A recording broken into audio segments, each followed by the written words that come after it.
10 ఏళ్ల తర్వాత జమ్మూ కాశ్మీర్లో కాంగ్రెస్ నేషనల్ కాన్ఫరెన్స్ కూటమి విజయఢంకా మోగించింది. హంగ్ తప్పదంటూ ఎగ్జిట్ పోల్స్ లెక్కల్ని తల్లకిందులు చేస్తూ ఇండియా కూటమి గెలుపు జెండా ఎగరవేసింది. ఒమర్ అబ్దుల్లానే సీఎం అని ఎన్సీ అధ్యక్షుడు ఫరూక్ అబ్దుల్లా కూడా ప్రకటించేశారు. అయితే ఫలితాల వేళ లెఫ్టినెంట్ గవర్నర్కి అసెంబ్లీలో 5 సభ్యుల్ని నామినేట్ చేసే అధికారం వివాదంగా మారింది.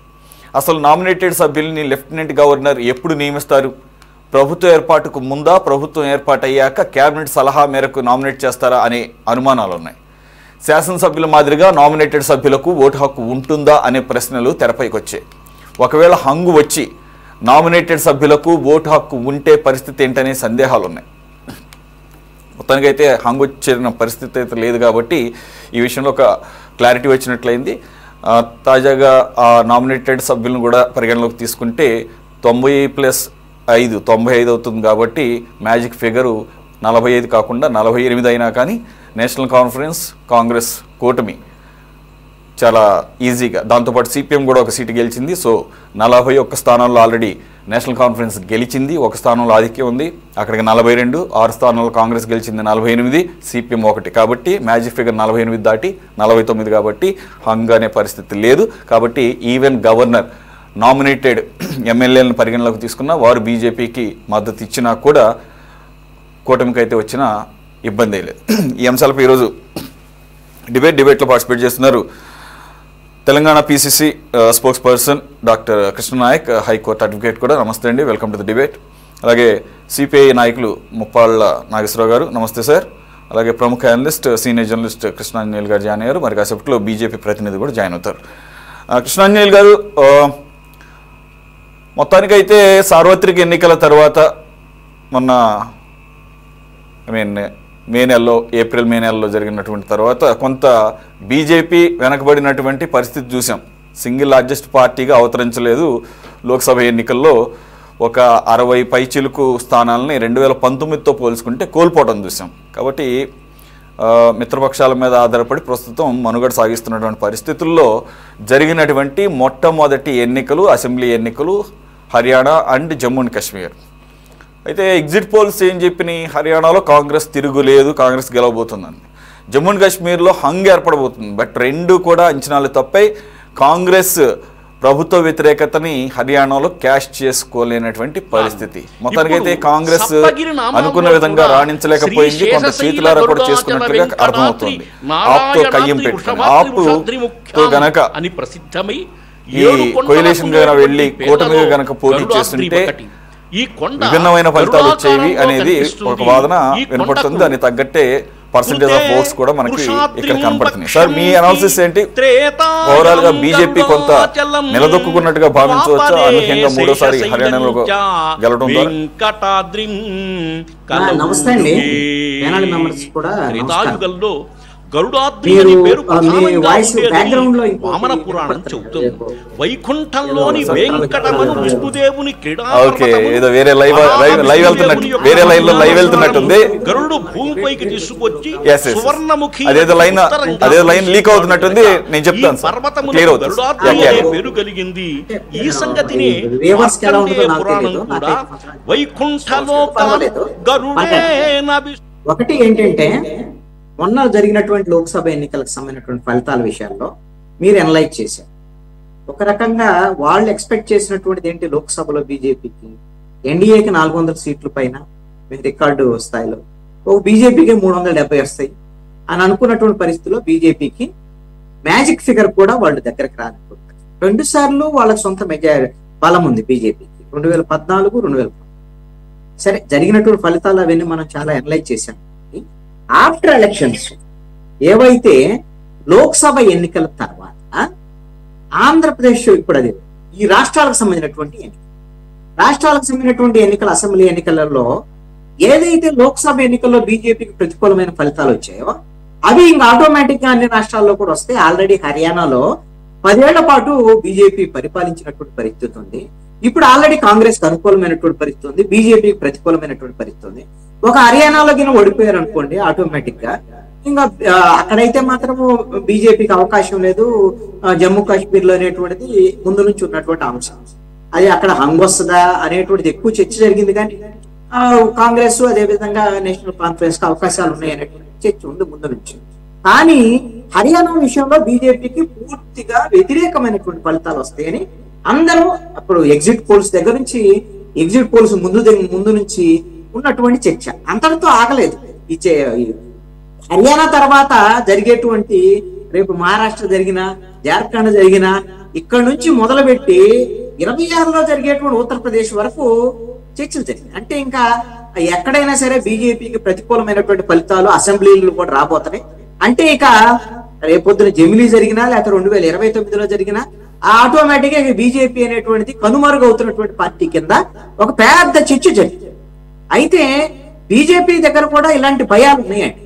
భయాలు ఉన్నాయి కాబట్టే బీజేపీ తనకున్నటువంటి ప్రతికూలమైనటువంటి పరిస్థితి, లోక్సభలో వచ్చినటువంటి ప్రతికూలమైనటువంటి ఫలితాల అనుభవము, హర్యానాలో ఉన్నటువంటి తనకున్నటువంటి ప్రతికూలమైనటువంటి పరిస్థితులు ఏమిటి, వాటిని చక్కదిద్దుకునేటువంటి ప్రయత్నాల్లో సక్సెస్ఫుల్ గా ముందుకు వెళ్ళింది.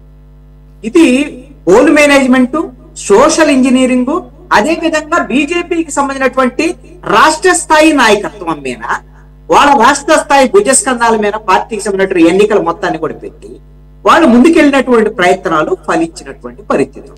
ఎందుకు తెలిసింది అంటే హర్యానాలో మరి దేశవ్యాప్తంగా ఎక్కడ ఎన్నికలు జరిగినా సరే నరేంద్ర మోడీ ఫ్యాక్టరు అనేటువంటి దాని మీద ఎక్కువ ప్రచారం చేసుకుంటారు కదా బీజేపీ వాళ్ళు.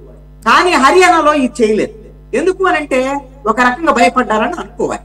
ఎందుకు అనంటే హర్యానాలో ప్రతికూలమైన ఫలితాలు వస్తాయి అనేటువంటిది చర్చ జరుగుతున్న నేపథ్యంలో రేపు పొద్దున ఓడిపోతే, ఆల్రెడీ లోక్సభలో ఈ విధమైనటువంటి ఫలితాలు వచ్చినాయి, రేపు హర్యానాలో కానీ ఓడిపోతే ఈ ఇంపాక్ట్ మహారాష్ట్ర, అదే విధంగా మిగతా ఉత్తరప్రదేశ్, జార్ఖండ్ ఇలాంటి అన్ని రాష్ట్రాల్లో పడుతుంది కదా అనేటువంటి భయం పట్టుకొని వాళ్ళు ఒక జాగ్రత్త తీసుకున్నారు. మోడీ ఫ్యాక్టర్, మోడీని ముందు పెట్టలేదు అక్కడ. మోడీ కాకుండా లోకల్ గా ఉండేటువంటి నాయకుల మీద ప్రధానంగా వాళ్ళు దృష్టి సారించి ధర్మేంద్ర ప్రధాన్, మనోహర్ లాల్ ఖట్టర్ వీళ్ళ ప్రాధాన్యత ఇచ్చినట్టు వాళ్ళకు ఒక అవకాశంగా కూడా వాళ్ళు ఉపయోగించుకున్నారు. అది కూడా మీరు గమనించండి, ఇక్కడ కాంగ్రెస్ పార్టీకి ఓవర్ కాన్ఫిడెన్స్ అనేది కూడా దెబ్బతీసి. దానికి కారణం ఏంటి, అందరూ ఇంకేముంది అసలు బీజేపీకి వ్యతిరేకమైన పరిస్థితులు వస్తున్నాయి, ఆటోమేటిక్ గా కాంగ్రెస్ గెలిచింది అని కాంగ్రెస్ కూడా అనుకోవటము, ఎగ్జిట్ పోల్స్ లో అంత ముందు నుంచే అసలు కాంగ్రెస్ పార్టీ గెలుస్తున్నటువంటి ఆలోచన, అదే విధంగా కాంగ్రెస్ పార్టీలో ఉండేటువంటి అంతర్గత కుమ్ములాట, నాయకత్వంలో ఉండేటువంటి సమన్వయ లోపం, అది ఈ బీజేపీ కలిసి వచ్చినటువంటి పరిస్థితి. బీజేపీలోనేమో నాయకత్వాల మధ్య సమన్వయం ఉన్నటువంటి పరిస్థితి. రెండవది ఏంటి అని అంటే అసలు ఉన్నటువంటి పరిస్థితిలో భవిష్యత్తులో కూడా కాంగ్రెస్ ఒకసారి పునరాలోచన చేసుకోవాల్సినటువంటి అంశం ఏంటి అని అంటే ఇండియా కూటమి మిగతా మిత్ర పక్షాలను కలుపుకొని ముందుకెళ్లేటువంటి ప్రయత్నాలు చేయాల్సినటువంటి అవసరము, ఆ విధమైనటువంటి అనివార్యమైన పరిస్థితులు ఉన్నాయి అనేటువంటిది ఇప్పటికైనా హర్యానా ఫలితాల తర్వాత వాళ్ళు ఒకసారి అర్థం చేసుకోవాల్సినటువంటి అవసరం ఉందేమని నేను అనుకుంటున్నా. అలాగని ఎవరు కలుపుకోకపోతే గెలవరు అనేటువంటిది కాదు. బీజేపీ మీద వ్యతిరేకంగా ఉంటే బీజేపీ ఓట్లు మనకు వచ్చేస్తాయి అని అనుకుంటే అక్కడ బీజేపీ వర్సెస్ కాంగ్రెస్ గా ఎలక్షన్ జరగలేదు అనేటువంటిది అర్థం అవుతుంది. దాని బీజేపీ వర్సెస్ కాంగ్రెస్ లా కాకుండా ఏమైంది, ఆమ్ ఆద్మీ పార్టీ 90 స్థానాల్లో దాదాపుగా పోటీ చేసింది, మిగతా చిన్న చిన్న పార్టీలు ఇండిపెండెంట్లు వ్యవహారం ఇవన్నీ కూడా పనిచేసాయి. ఇవన్నిటి కూడా వీళ్ళ ప్రభావం కూడా ఈ కాంగ్రెస్ వ్యతిరేక ఓటుని, అదే బీజేపీ వ్యతిరేక ఓటుని చీల్చుకోవటం ద్వారా కాంగ్రెస్ వైపు మొత్తం ఓటు పోలరైజ్ కాకుండా ఉండటం వల్ల జరిగినటువంటి నష్టంగా దీన్ని భావించాల్సి ఉంటుంది. ఆమ్ ఆద్మీ పార్టీ కూడా ఎక్కువ ఊహించుకున్నది. వాస్తవంగా కాంగ్రెస్ ఏమి తప్పు చేసిందని నేను అనను. ఇండియా కూటమి విషయంలో ఆమ్ ఆద్మీ పార్టీ కూడా కలుపుకుందామని వాళ్ళు ప్రయత్నం చేశారు. వాళ్ళు కూడా ఒక 7 సీట్లు ఏమో ఆఫర్ చేశారు నాకు తెలిసి. వాళ్ళు ఒక 20 కావాలని అడిగారు ఆమ్ ఆద్మీ పార్టీ వాళ్ళు కూడా ఎక్కువ ఊహించుకున్నారు. ఆమ్ ఆద్మీకి కూడా వాళ్ళ ఉద్దేశం ఏంటి, మనం ఆల్రెడీ ఢిల్లీలో ఉన్నాం, ఢిల్లీలో ఇప్పటికే 2 సార్లు 3 సార్లు గెలుస్తున్నటువంటి పరిస్థితి, రేపొద్దున గెలుస్తాము, పక్కనే ఉన్న పంజాబ్ని గెలుచుకున్నాము, మరి ఇప్పుడు హర్యానా మందే అయింది, ఇలాగా వాళ్ళు కూడా ఎక్కువ ఊహల్లో ఉన్నారు. కానీ ప్రతికూలమైనటువంటి రాజకీయ పరిస్థితుల్ని కేజ్రీవాల్ కూడా అంచనా వేయలేకపోయారు అనేటువంటిది ఒకటి. ఇప్పుడు దానివల్ల ఆమ్ ఆద్మీ పార్టీ ఓట్లు చీల్చుకున్నటువంటి ఓట్లు, అదే విధంగా కాంగ్రెస్ పార్టీ ఓడినటువంటి పరిస్థితులు, కాంగ్రెస్ ఓటమికి ఎంత ఓటింగ్ పర్సెంటేజ్ డిఫరెన్స్ ఉంది, వీటిల్లో ఆమ్ ఆద్మీ పార్టీ ఓట్లు చీల్చుకున్నాయి. దీన్ని బట్టి మనం అర్థం చేసుకుంటే ఎంత నష్టం జరిగింది, ఏ సీట్లో ఆమ్ ఆద్మీ పార్టీ వల్ల కాంగ్రెస్ ఓడిపోయింది, బీజేపీ వ్యతిరేక ఓటు చీలింది అనేటువంటి అంశాలను మనం ఒకసారి గమనించవచ్చు. అందుకని ఇక్కడ ఎప్పుడూ కూడా మనం రాజకీయాలని ఇక మనకేం ఎదురు లేదు అనేటువంటి విధంగా ఆలోచన చేస్తే ఈ బీజేపీ వ్యతిరేక పరిస్థితులు ఉన్నాయి కాబట్టి అంతా మనకు కలిసి వస్తుందని ధీమాతో ముందుకు వెళ్తే ఫలితాలు తారుమారు అవుతాయి. ఎప్పుడైతే మనకు నష్టం జరుగుతుంది, మనకి ఇబ్బందులు ఉన్నాయి అనేటువంటి ఆందోళన ఉన్నటువంటి నేపథ్యంలో బీజేపీ తీసుకున్నటువంటి కొన్ని చర్యలు, వాళ్ళు చక్కదిద్దుకున్నటువంటి వ్యవహారాలు, ఇవన్నీ కూడా వాళ్ళకి ఎన్నికల్లో గెలుపుకు సహకరించాయని చెప్పేసి నేను అనుకుంటున్నాను. ఈ ఎన్నికల ఫలితాల తర్వాత చాలా మధ్యలో ఫలితాలంతా రాకముందే కాంగ్రెస్ పార్టీ ఒక వాదన కూడా తీసుకొచ్చింది. ఈవీఎంలు ఇవన్నీ కూడా ఏదో జరిగి ఉండొచ్చు, ఇలాంటి అంశాలు. అదే విధంగా బీజేపీ కాంగ్రెస్ పార్టీ సీనియర్ నాయకులు చాలా మంది అసలు ఎందుకు ఎలక్షన్ కమిషన్ వెబ్సైట్ లో ఈ విధమైనటువంటి ఫలితాలకు సంబంధించినటువంటి డీటెయిల్స్ ఎందుకు అప్లోడ్ చేయటం లేదు, ఎందుకు జాప్యం జరుగుతుంది, ఎలాంటి అనుమానాలు ఉన్నాయి అనేటువంటి చాలా అంశాలను తీసుకొస్తున్నారు. నేను అనుకుంటాను ఇలాంటి వాదన వల్ల ఓడిపోయిన తర్వాత చేసేటువంటి ఇలాంటి వాదనకి పెద్ద బలం ఉందని నేను అనుకోను. ఎందుకంటే అలాగే గెలవాలి అనుకుంటే జమ్మూ కాశ్మీర్ బీజేపీ ఎందుకు వదులుకుంటుంది? ఆర్టికల్ 370 రద్దు తర్వాత మాకే ఉంది, మద్దతు ఉంది జమ్మూ కాశ్మీర్ లో కూడా అనుకున్న తర్వాత మరి అక్కడ కూడా గెలవడానికి ప్రయత్నం చేయొచ్చు కదా వాళ్ళు. మాకు అన్ని చోట్ల ఇంక ఎన్నికలు జరుగుతుంటే మాకే అనుకూలమైన ఫలితాలు ఉన్నాయి, ఇక దేశంలో మాకు తిరుగులేదు అని జమిలీ ఎన్నికలకు కూడా వెళ్ళి రేపు పొద్దున గెలవడానికి కూడా ప్రయత్నం చేయొచ్చుగా. నిజంగా ఈవీఎంలు కానీ ఇలాంటివి అంటే ఉన్నాయా లేవు అనేటువంటి దాన్ని కాంగ్రెస్ వాదన కాంగ్రెస్. నేను వాళ్ళ వాదన తప్పనండి కాదు, ఇది వాదన నిలబడదేమో అనేది నేను అంటున్నాను. ఓడిపోయిన తర్వాత అనేటువంటి ఇలాంటి వాదన నిలబడదు అనేటువంటి నా అభిప్రాయం. రైట్, ఓకే కృష్ణ గారు సార్, కెన్ హియర్ మీ? నమస్తే సార్. కాంగ్రెస్ చేతులారా చేసుకున్న ఫలితం ఇది అనేది ప్రముఖంగా వినపడుతోంది హర్యానా, ముఖ్యంగా హర్యానా రిజల్ట్స్ చూసిన తర్వాత. సరే, జమ్మూ అండ్ కాశ్మీర్లో పొత్తు మీద వెళ్ళారు, నేషనల్ కాన్ఫరెన్స్ యొక్క సపోర్ట్తో ఒక 6 స్థానాలు గెలుచుకోగలిగారు. అక్కడ కూడా ఏమి ఒక కన్సాలిడేట్ పర్ఫార్మెన్స్ అయితే కనుక కనపడలేదని చెప్పేసి విశ్లేషకులు చెప్తున్నారు. పర్టికులర్గా హర్యానా మీద చాలా ఆశలు పెట్టుకున్నారు మీరు. ఖచ్చితంగా గత 2 పర్యాయాలుగా బీజేపీ మీద ఉన్నటువంటి, అధికారంలో ఉన్న బీజేపీ మీద ఉన్నటువంటి వ్యతిరేకత, ముఖ్యంగా రైతుల యొక్క పోరాటం, అలాగే రెజ్లర్ల పోరాటం, ఈ 2 ఇష్యూస్ హర్యానాలో కాంగ్రెస్కు తిరుగు లేకుండా అధికారాన్ని ఇవ్వబోతుందన్న దాన్ని మీరే చేతులారా పోగొట్టుకున్నారు. ఆప్ని తోడుగా తీసుకువెళ్ళటంలో విఫలమవటం ద్వారా ఆప్ 1.5% ఆఫ్ ఓట్స్ తెచ్చుకుంది, సీట్లు గెలవకపోయినా కానీ.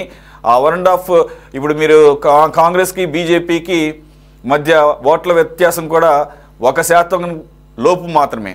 ఆ 1.5% ఆప్ పర్సంటేజ్ కనుక మీకు యాడ్ అయ్యి ఉంటే పరిస్థితి వేరేగా ఉండేది. ఈ పార్టీకి అధికారంలో ఉండేవాళ్ళు చేతులారా చేసుకున్నారు అనేదానికి మీ రెస్పాన్స్ ప్లీజ్. వాస్తవంగా మీరు చెప్పినట్టు కాంగ్రెస్ పార్టీ ముందుగానే కలుపుకొని పోతే బాగుండేది. కానీ వాస్తవంగా బీజేపీ కూడా లాస్ట్ మూమెంట్ లో కొన్ని రైతులకు మద్దతు ధర గాని, కొన్ని చివరి మూమెంట్ లో, లాస్ట్ మూమెంట్ లో వాళ్ళకు ఓట్లను మభ్యపెట్టే కార్యక్రమం కూడా చేసింది.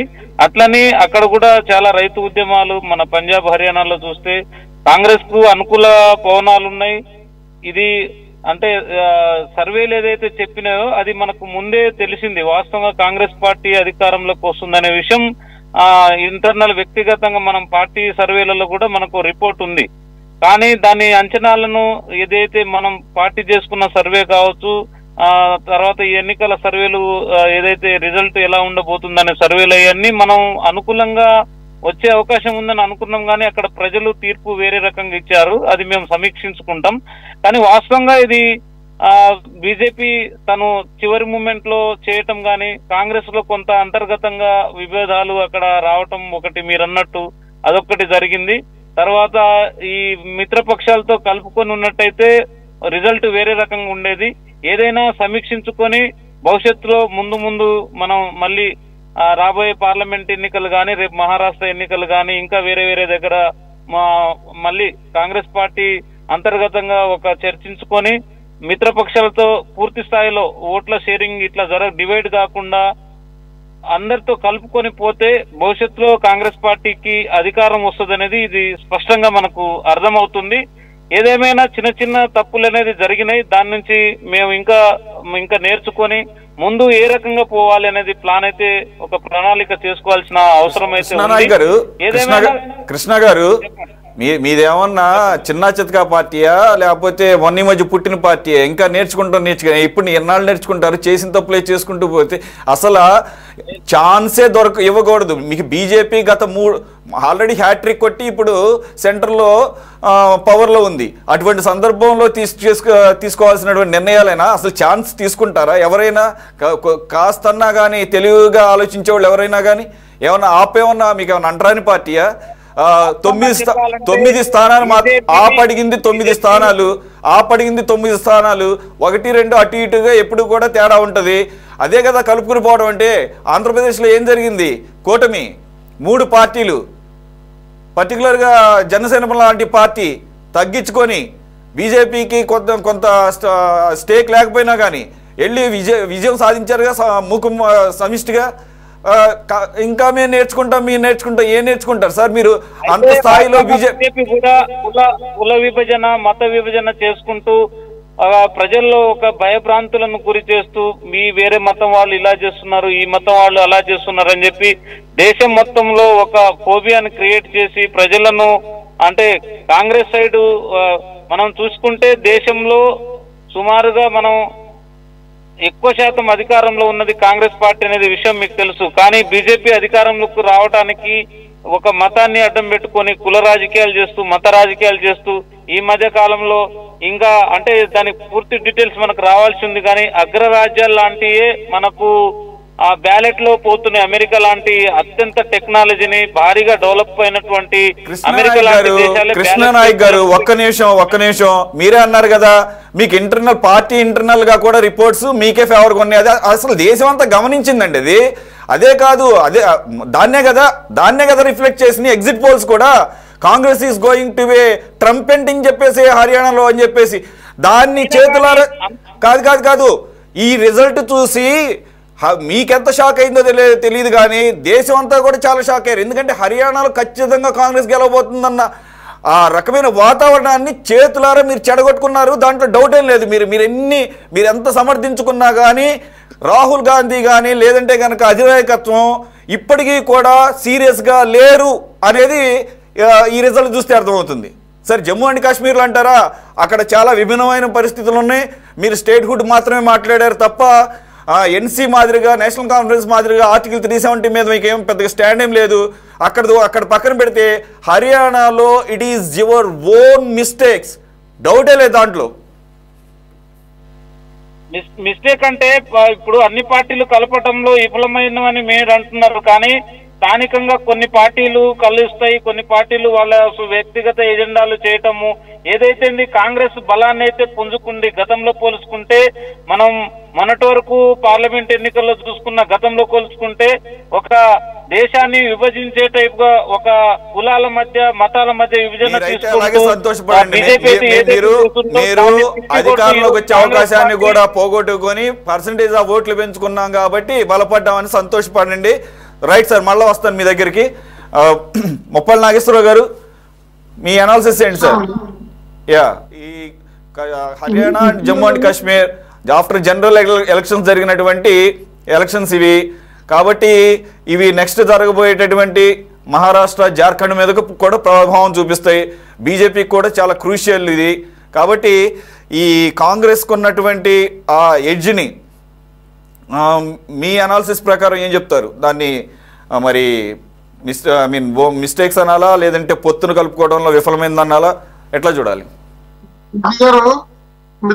మా మిత్రుడు కృష్ణాంజలి గారు, కృష్ణానాయక్ గారు మిత్రులు నమస్కారం. ఇది చేతులారా బీజేపీ నుంచి సత్యమూర్తి గారు కూడా ఇక్కడే జాయిన్ అయ్యారు. సత్యమూర్తి గారు వెల్కమ్ సార్. కాంగ్రెస్ పార్టీ చేతులారా చేసుకున్న వైఫల్యం తప్ప హర్యానాలో భారతీయ జనతా పార్టీ గెలవడానికి భౌతికంగా ఎలాంటి అవకాశం కూడా లేదు.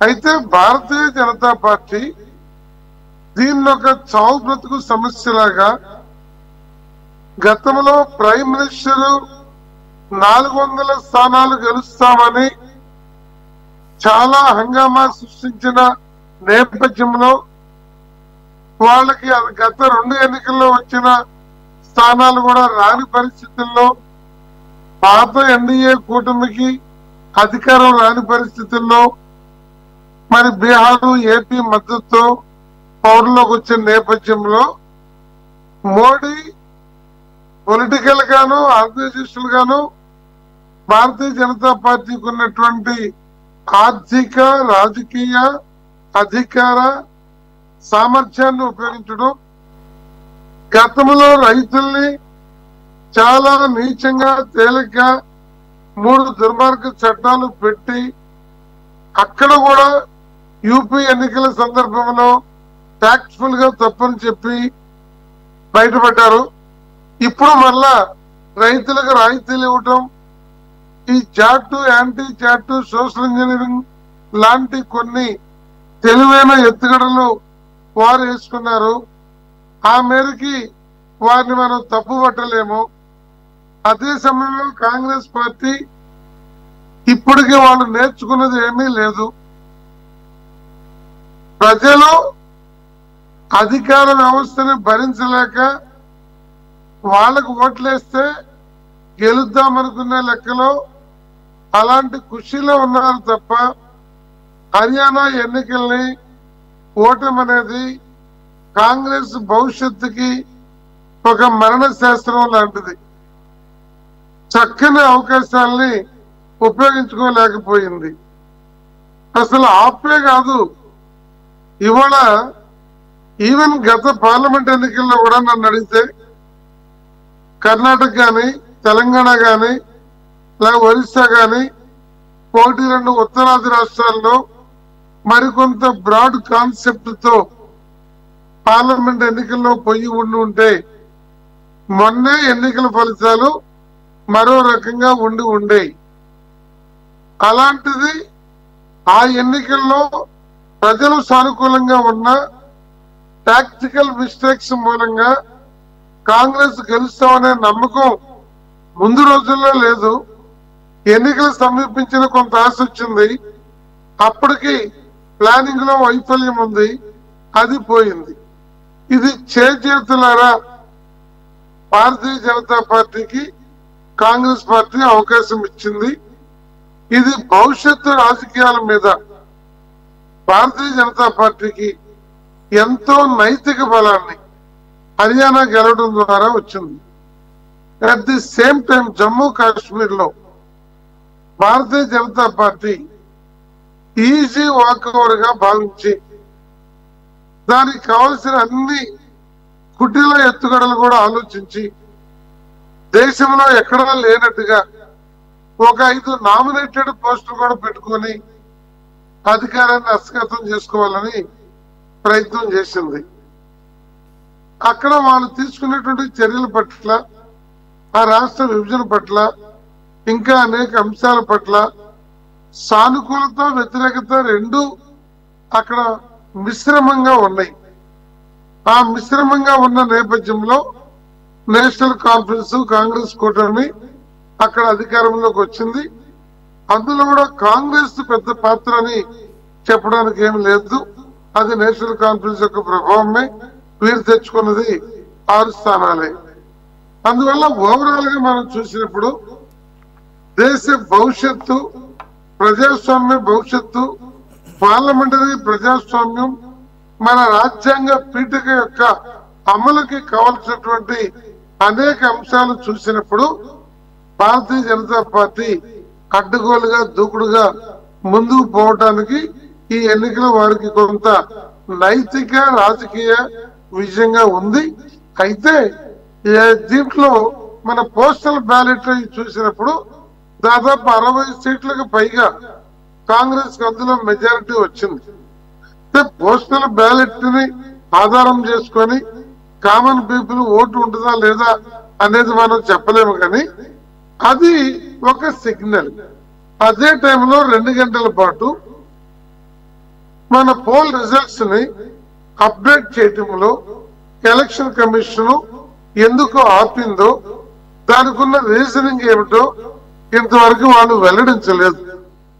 అందువల్ల ఇవన్నీ కలిపి చూసినప్పుడు ఏదైనా ఆధిపత్యం కోసము గెలుపు కోసము మరి జయరాం రమేష్ లాంటి వాళ్ళు 2-3 జిల్లాల్లో చాలా దారుణాలు జరిగినాయి, మ్యానిపులేషన్ జరిగింది ఇలాంటి మాటలు అంటున్నారు.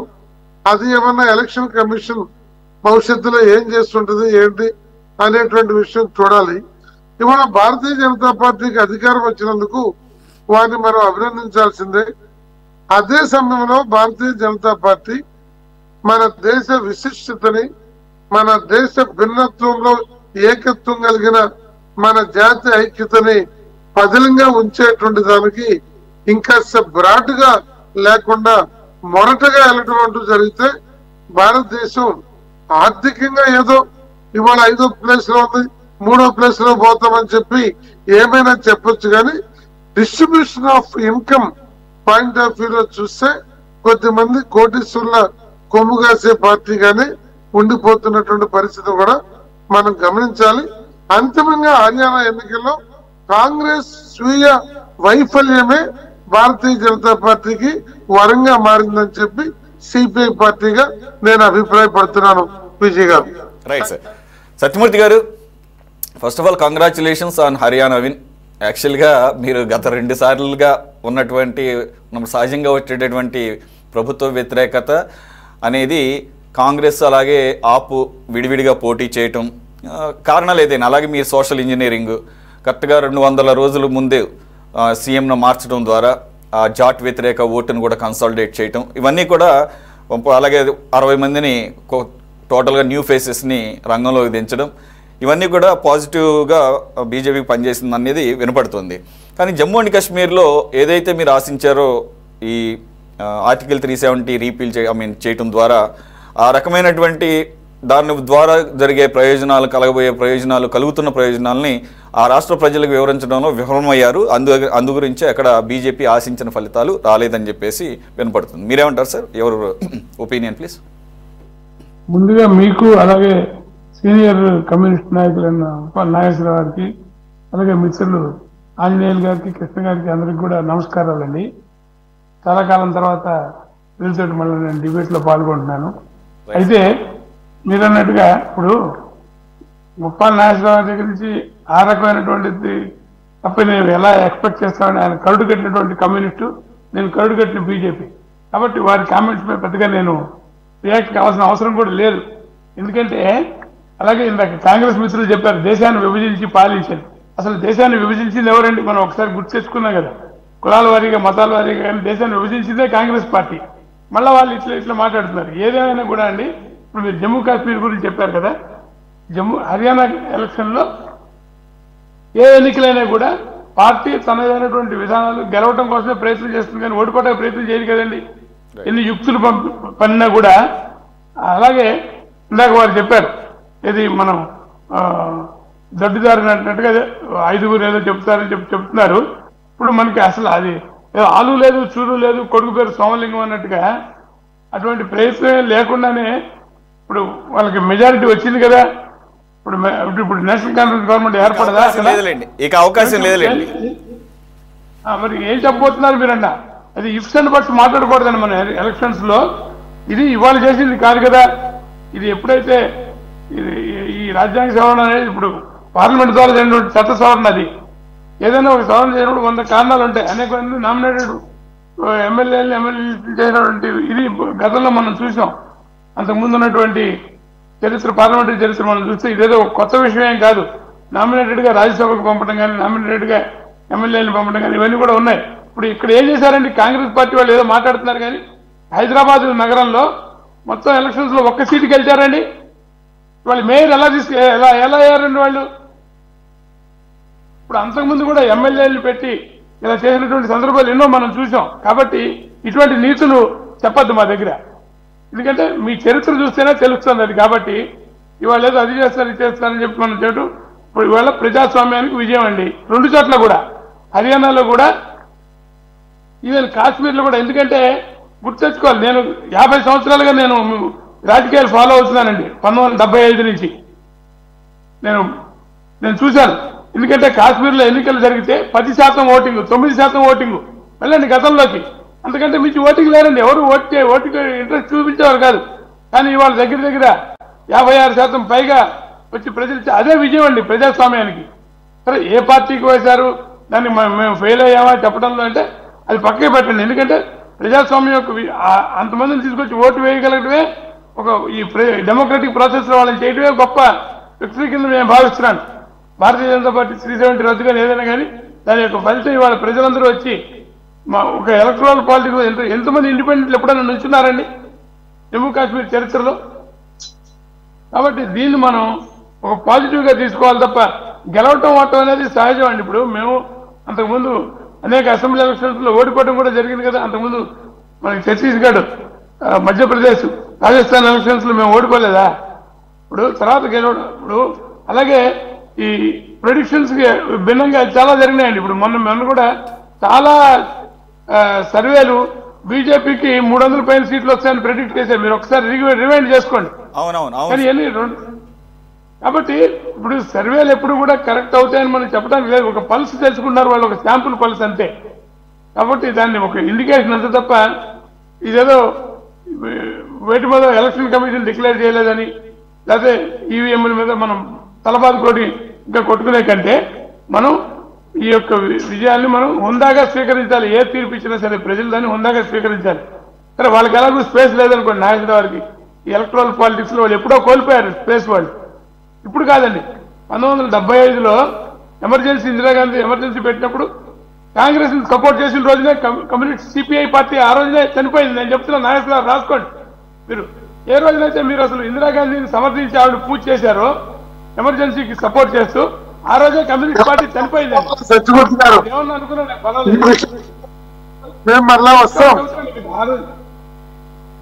ఆ రోజు ఇంకా సిపిఎం ఫైట్ చేసింది కానీ మీరు ఇందిరాగాంధీకి వంతపాడారు, ఎమర్జెన్సీకి వంతపాడారు మీరు. కాబట్టి ఇవన్నీ రాజకీయ తప్పిదాలు కొన్ని జరుగుతుంటాయి. కాబట్టి మిత్రులు కూడా మన కాంగ్రెస్ పార్టీ మిత్రులు కూడా చెప్పింది ఇందాక విన్నా నేను. ఓకే, ఇప్పుడు వాళ్ళు కలుపుకోవడం వాళ్ళ ఇష్టం. అది అన్ని చోట్ల పొత్తులు కలరు మీరు చెప్పినట్టు వాళ్ళు కలిస్తే బాగుండేదేమో, వీళ్ళు కలిస్తే బాగుండేదేమో, వీటితో ఇవన్నీ ఉంటాయి. ఈక్వేషన్లు ఎప్పుడు ఉంటాయండి రాజకీయాల్లో. ఇవాళ ఒక తీర్పు వచ్చింది. హర్యానాలో గెలవడం నాగేశ్వరరావు చెప్పినట్టుగా భారతీయ జనతా పార్టీకి నైతికంగా చాలా స్థైర్యాన్ని ఇస్తుంది. కాంగ్రెస్ పార్టీకి ఖచ్చితంగా ఒక బ్లో ఇది కాదని చెప్పలేము మనం. కాబట్టి సరే వాళ్ళు ఏం పాఠాలు నేర్చుకుంటారో, ఈ చరిత్ర నుంచి ఎన్ని పాఠాలు నేర్చుకున్నారు, ఇప్పుడు ఇంకా ఎన్ని నేర్చుకుంటారో వాళ్ళ ఇష్టం. అది దాన్ని పక్కకి పెడితే ఇవాళ ప్రజా తీర్పు అనేటువంటిది ఇవాళ కాశ్మీర్ ప్రజలు కూడా చరిత్రాత్మకమైన తీర్పు ఇచ్చారండి. అసలు అంతమంది ఓటు వేయటమే ఒక గొప్ప పెద్ద తీర్పు నా దృష్టిలో. కాబట్టి ఒక ప్రజాస్వామ్యం సత్యమూర్తి గారు సత్యమూర్తి గారు స్టేట్ హుడ్ విషయం పక్కన పెడితే కాంగ్రెస్ ఆర్టికల్ 370 మీద ఏమి పెద్దగా మాట్లాడింది లేదు. కానీ నేషనల్ కాన్ఫరెన్స్ ఈరోజు ఏదైతే సింగిల్ లార్జెస్ట్ పార్టీగా అవతరించి ప్రభుత్వంలో ఏర్పాటు చేయబోతుందో నేషనల్ కాన్ఫరెన్స్ మళ్ళీ ఆర్టికల్ 370ని రెస్టోర్ చేస్తామంటున్నారు. దీన్ని మీరు ఏ విధంగా అది మీరు తీసుకొచ్చినటువంటి మార్పు, అది మళ్ళీ దాన్ని పాత దానికి తీసుకువెళ్తామంటే మీరు ఖచ్చితంగా వ్యతిరేకిస్తారు, అది దాంట్లో డౌట్ లేదు. దాన్ని ఏ విధంగా అడ్డుకోబోతున్నారో అవకాశం ఉందా? అది సాధ్యం కాదండి. పార్లమెంట్ ఇప్పుడు ఇవాళ వాళ్ళకి నేషనల్ కాన్ఫరెన్స్ పార్లమెంట్ లో మెజారిటీ లేదు కదా. మీరు చెప్పినట్టుగా అక్కడ ఉన్నటువంటి ఒక మెజారిటీ వర్గాన్ని వాళ్ళు ఆకట్టుకుని ఉండొచ్చు. అది చేస్తాం, మీకు స్పెషల్ స్టేటస్ ఇస్తామని చెప్పి ఆకట్టుకుని ఉండొచ్చు. వాళ్ళు ఓటు వేయచ్చు. దానికి అది లెక్క కాదండి. అది సాధ్యం కాదు. మా అమిత్ షా గారు క్లియర్ గా చెప్పారు. అది అటు సూర్యుడు ఇటు పొడిచినా కూడా ఆర్టికల్ 370 మళ్ళీ తీసుకురావడం సాధ్యం కాదనేది ఏంటిది మోడీ గారు చెప్పారు, అమిత్ షా గారు చెప్పారు. మాకు పవర్ వాళ్ళు రావచ్చు, రాకపోవచ్చు, కానీ అది సాధ్యమైనటువంటి పని కాదండి. ఖచ్చితంగా నేషనల్ కాన్ఫరెన్స్ కూడా అది రియలైజ్ అవుతుంది. కాశ్మీర్ అభివృద్ధి చేయాలని ఎవరైనా మనం కోరుకునేది. ఇవాళ కాశ్మీర్ అభివృద్ధి పదంలో నడుస్తుందండి. ఇవాళ మీరు కనుక నేను వెళ్ళొచ్చా చెప్తున్నాను మీకు, జమ్మూ కాశ్మీర్ నేను వెళ్ళి చూసి వచ్చాను కాబట్టి చెప్తున్నాను. ఒకసారి వెళ్ళి చూసి రండి, ఏ రకమైనటువంటి అభివృద్ధి అక్కడ కనిపిస్తుంది మనకు తెలుసు. అక్కడ ప్రజలు కూడా అందుకే ఇప్పుడు బీజేపీకి పోటాపోటీకి ఎందుకు వచ్చినాయండి సీట్లు అక్కడ అంటే అధికారంలో రాలేకపోవచ్చు, కానీ అక్కడ అంతమంది ఇండిపెండెంట్లు గెలిచారు, బీజేపీ గెలిచింది. సో కాబట్టి ఇవన్నీ కూడా ఒక ఇండికేషన్ ఏంటంటే సపోర్ట్ ఉంది. సరే, సపోర్ట్ ప్రభుత్వం ఫామ్ చేయలేకపోవచ్చు, అది ఓకే. అది పక్కకి పెడితే మాకే నిరుత్సాహం లేదండి. ఖచ్చితంగా అభివృద్ధి మంత్రంగానే ముందుకు వెళ్తాం. మీరు అన్నట్లు అందరికీ భాగస్వామ్యం కల్పించారు. ఆఖరికి సిపిఎం కూడా ఒక సీటు గెలిచింది అక్కడ జమ్మూ అండ్ కాశ్మీర్లో. కాబట్టి ప్రజలు చాలా డైవర్సిఫైడ్గా ఉన్నారు. అలాగే మీకు కూడా ఏమి తక్కువ ఏం లేదు. 25 నుంచి 29, 28 పెరిగారు, అంటే 2014తో పోల్చుకుంటే. కాబట్టి ఓట్ పర్సంటేజ్ పెరిగింది అంటున్నారు. కాబట్టి అక్కడ ప్రజలంతా కూడా చాలా ఓట్ పర్సంటేజ్ పక్కన పెడితే అసలు అంత పర్సంటేజ్ ఆఫ్ ఓటింగ్ అంత ఇంతవరకు జరగలే చరిత్రలో, జమ్మూ కాశ్మీర్ చరిత్రలో. అది మనం చూసుకోవాలి. వాళ్ళ అంటే ప్రజాస్వామ్యం పట్ల వాళ్ళ యొక్క నమ్మకాన్ని వాళ్ళు వెలిపించారు. అది గెలుపు అంటున్నాను నేను. ఈ గెలుపు కారణం ఎన్డీఏ ప్రభుత్వం అంటున్నాను నేను. ఈ ప్రజలు ఈ మార్పు కారణం ఎన్డీఏ ప్రభుత్వం అని చెబుతున్నాను నేను. మనం ఒప్పుకోకపోయినా లేదు, అక్కడ కనపడుతుందని ఒప్పుకొని ఎవరైనా ఒప్పుకోవాల్సింది. ఫిగర్స్ విల్ స్పీక్ అంటారు కదా, figures will speak. So we have to accept. Krishnanjali figures అంటే మన రాంగ్ మీనింగ్ వస్తుందండి. Numbers will speak. అదే సార్, అదే లేదులేండి, అర్థం చేసుకుంటారు కానీ. సార్ కృష్ణాంజలి గారు, I mean how this results going to be, I mean in future coming I mean ఈ ఎలక్షన్స్ జార్ఖండ్, మహారాష్ట్ర అవ్వచ్చు, లేదంటే కనుక నెక్స్ట్ ఇయర్ జరగబోయేటటువంటివి. అలాగే ఇది 2029కి ఒక బూస్ట్ లాగా కూడా, అంటే లాంగ్ వే టు గో కదండి. కానీ యాక్చువల్గా కాంగ్రెస్కి ఒక రకమైనటువంటి ప్రిపరేషన్ చేసుకోవాలి ఇది మొన్న లోక్సభ రిజల్ట్స్ ద్వారా. కానీ ఫస్ట్ ఎలక్షన్స్లోనే, ఆఫ్టర్ జనరల్ ఎలక్షన్స్, ఈ రకమైనటువంటి వాళ్ళకి వ్యతిరేకమైన రిజల్ట్ రావడం ఎలా ఉండబోతున్నాయి సార్ ఈ ప్రభావం కమింగ్ మహారాష్ట్ర, పర్టికులర్గా జార్ఖండ్ విషయంలో? ఈ ఒక అంశము మిగతా రాష్ట్రాల్లో ఎలా ఉంటుందనే దానికన్నా కూడా అదొక అంశం. రెండవది, జాతీయ రాజకీయాల్లో అసలు ఎన్డీఏకి సంబంధించినటువంటి ఆ ప్రభుత్వం ఉంటుందా ఊడుతుందా అనేటువంటి అనుమానాలు ఇంతకుముందు ఉన్నాయి.